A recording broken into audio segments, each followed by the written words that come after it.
Kishoreganj Sikdar road পুনরায় নির্মাণে এর কাজ চলছে। আমাদের কিশোরগঞ্জ জেলা প্রতিনিধি নিজামুদ্দিন এর পাঠানো ভিডিও চিত্রে দেখুন বিস্তারিত।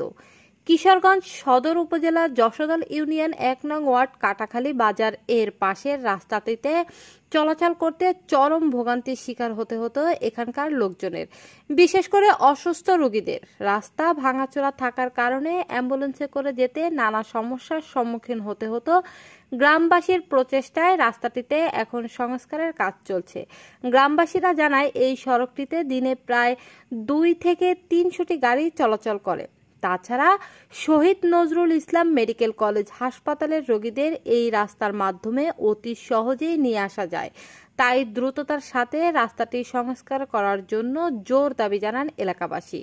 তাছাড়া এই রাস্তা দিয়ে দুটি প্রাইমারি স্কুল ও একটি হাই স্কুল রয়েছে। ছাত্রছাত্রীরা এই রাস্তা দিয়েই চলাচল করে। তাই এলাকাবাসীর দাবি একটা, যত দ্রুত এই রাস্তাটি কাজ কমপ্লিট করা, তাহলে এলাকার মানুষদের আর বিপাকে পড়তে হবে না। লিমা আক্তার, স্বাধীন ৭১।